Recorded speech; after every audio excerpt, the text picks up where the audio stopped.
Bonjour à tous, bonjour à toutes. En cette semaine de campagne d'élection pour le prochain BDE, j'accueille sur le plateau du Media Lab David et Ivoire. Bonjour. Bonjour. Alors vous êtes respectivement président et secrétaire du futur peut-être BDE, Wonderwolves. Est-ce que vous pouvez revenir sur la présentation de ce BDE? Oui, tout à fait. Tout d'abord, Wonderwolf, en fait, c'est un groupe, c'est plutôt une meute, même une famille de 22 membres qui est disposée en plusieurs pôles. Et on est là vraiment dans le but de rendre plus festive, rendre plus intéressante la vie associative, de la vie étudiante, tout court, en fait, des étudiants de l'ACATO, de la Faculté des Sciences Humaines, donc la FLSH. D'accord. Et au niveau des membres, est-ce qu'il y a eu du recrutement qui a été fait précédemment? C'est ça, on a ouvert le recrutement en faisant des entretiens. Et les postulants devaient nous envoyer un CV, une lettre de motivation originale. Une lettre de motivation où ils pouvaient exprimer leur créativité. On a reçu des vidéos, des notes vocales ou des lettres très formelles. Et suite à ça, on a organisé des entretiens pendant l'été et l'équipe a été prête mi-août. D'accord, donc il y a vraiment tout a été fait en amont et les recrutements ne sont pas faits à la rentrée, c'était déjà prévu bien avant. D'accord, et au niveau des membres, vous êtes une famille de combien d'étudiants?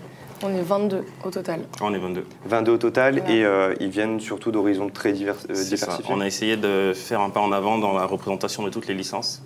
Du coup, on a représenté toutes les licences, à savoir la licence LEA, LCE, MCC, Psycho, Métier de la Culture. Et on a cette année... Histoire aussi. Ouais. Et cette année, on a un Master 1. D'accord. Donc pour rappel, c'est le BDE de la FLSH, donc toutes ces disciplines font partie de la faculté des lettres et sciences humaines.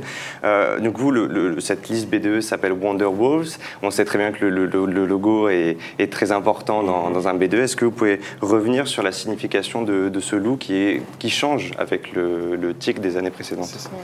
Déjà, le loup, c'était un choix parce que pour avoir été vice-président du BDE qui est encore en mandat et pour avoir été intégré par un BDE qui avait un tigre aussi, on a vu que pour créer un sentiment d'appartenance au sein de la fac, le tigre n'était pas forcément le meilleur animal, dans le sens où le tigre représente le BDE, mais les étudiants ne se sentent pas forcément représentés par le tigre. Du coup, le loup, c'est un animal à une forte portée symbolique parce qu'il représente une meute derrière. Et du coup, en fait, Wonderwolves représenterait toute la fac et pas seulement le BDE. Voilà. D'accord, donc ça incorporerait tous les étudiants de la FLSH parmi ce BDE tout le monde est Wonderwolves. Tout au long de l'année. Tout le monde est Wonderwolves et que les étudiants s'identifient plus facilement au BDE. En fait, on est vraiment une grande meute, une grande famille. D'accord, donc une meilleure identification que le tigre de Majestic de cette année, Tigermeister encore avant. Du coup, pour ce futur BDE, peut-être, il y a différents pôles.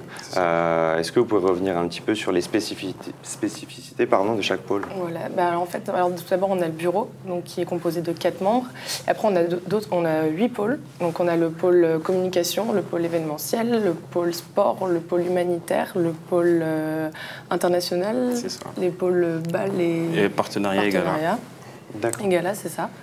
Et du coup, après, voilà, les noms parlent d'eux-mêmes. Le pôle communication va vraiment gérer la communication du BDE, pôle événementiel va créer des événements, que ce soit festifs ou même culturels, tout ça, au sein de la vie des étudiantes. Pôle partenariat, gala. C'est ça. En fait, cette année, on a 3 nouveautés, à savoir le pôle partenariat et gala. Ouais. On a créé un pôle gala parce qu'on voulait continuer sur la lancée de l'ancien BDE et vraiment organiser un gala, et mieux l'organiser. Qui avait pour rappel organisé un gala, le premier gala de la FLSH cette année. C'était ça, c'était Majestic, c'était nous. Qui ressemblait au gala de la Fédé. Oui. C'est ça. C'était une sorte de balle de promo, mais c'était un gala de bienfaisance aussi. Tous les bénéfices ont été reversés à une association. Ouais. C'est ça. Du coup, le pôle gala, c'est une nouveauté. On a le pôle partenariat qui est une nouveauté qui nous permettra de trouver des bons plans pour les étudiants ou de faire des partenariats avec les autres associations des BDE de l'ACATO. Est-ce que vous avez par exemple quelques exemples sur les partenariats que vous pourriez...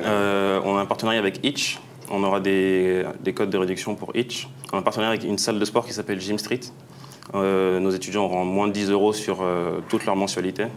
On a un partenariat avec des marques de vêtements où on pourra faire gagner des lots pendant la semaine de campagne. On a vraiment plusieurs partenariats. D'accord, donc pas mal de festivités, de bons plans pour les étudiants de la faculté. Et il y a aussi le pôle sport, c'est une vraie nouveauté, qui a été essayé l'année dernière mais qui n'a pas réussi parce qu'il n'y avait pas les bonnes personnes, il n'y avait pas la bonne personne au bon endroit.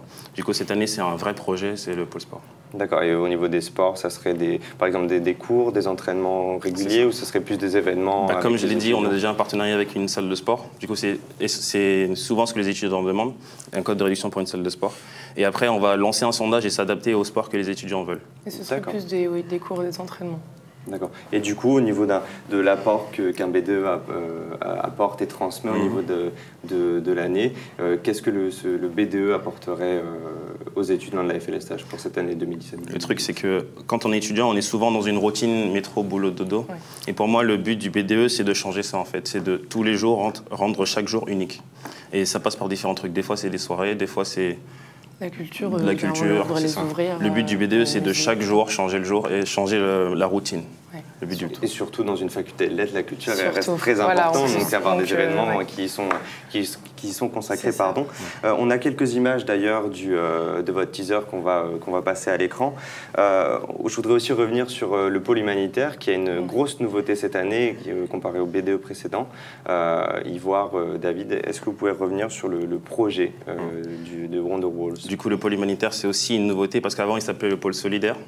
Mais on l'a appelé humanitaire parce que c'est la dimension qu'on aspire à lui donner.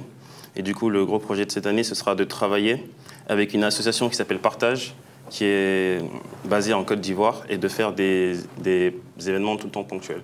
Le premier événement qu'on fera, c'est d'aider une localité en Côte d'Ivoire qui s'appelle Katiola, où il y a des familles qui n'ont pas les moyens de mettre leurs enfants à l'école publique. Parce que l'école publique peut être gratuite, mais mettre son enfant à l'école, ça signifie lui acheter un sac à dos, lui acheter des cahiers, lui acheter des livres. Il y a des familles qui n'ont même pas les moyens de payer ça. Et dans une zone comme ça, il faut environ 25 € pour couvrir les besoins d'un élève sur toute l'année. Du coup, ce que nous, on aimerait faire, c'est créer une sorte de parrainage entre les étudiants à la FLSH et les élèves de Katiola, où chaque étudiant pourra parrainer, s'il le souhaite, un enfant, et en contrepartie, il recevra ses bulletins scolaires et il verra l'avancement de l'enfant. Et bien évidemment, les étudiants ne seront pas obligés de mettre 25 €, ils mettront ce qu'ils veulent, mais ils savent que s'ils mettent 25 €, ils parraineront un enfant. D'accord, et du coup, en fait, c'est pour ça que je disais que c'était une grande nouveauté, c'est qu'il y a vraiment une dimension humanitaire qui sera vraiment effective, puisqu'on a l'association qui est déjà nommée, on sait ce qui va se passer. Donc c'est vraiment un projet qui vous tient à cœur et qui va vraiment durer sur le long terme. Et en étant une fac de lettres affiliée à une université catholique, il y a des notions de philanthropie et d'alphabétisation devraient nous toucher, ou nous touchent nous personnellement. C'est pour ça qu'on veut le mettre en place. D'accord, très bien. Il a tout dit. Vous avez tout dit. Voilà. Alors justement, puisque vous avez tout dit en un mot, pourquoi les étudiants de la FLSH voteraient oui, Wonderwalls ? Tu veux y aller ? Pourquoi voter Wonderwalls ? Parce qu'on va vraiment essayer d'apporter une dimension différente qu'a pu apporter les autres B2 précédents, Majestic ou Tigermeister. On va essayer vraiment d'être là pour les étudiants et on va essayer d'instaurer ce sentiment de meute, de famille, et que les étudiants puissent s'identifier vraiment facilement à nous. Et on va vraiment essayer de leur apporter, comme a dit David, autre chose que la routine. Majestic a été un très bon BD, on est très fiers de Majestic et on aimerait continuer sur la lancée de Majestic. Du coup, votez pour nous parce qu'on est fun et organisé. On est surtout très fun. Alors, continuez dans la lignée de Majestic. C'est ce qu'espère d'ailleurs Wonderwalls. Pour rappel, il y a 2 listes BDE. Bon courage à vous pour cette campagne d'élection. Quant à moi, je vous dis à très bonne journée à tous et à toutes.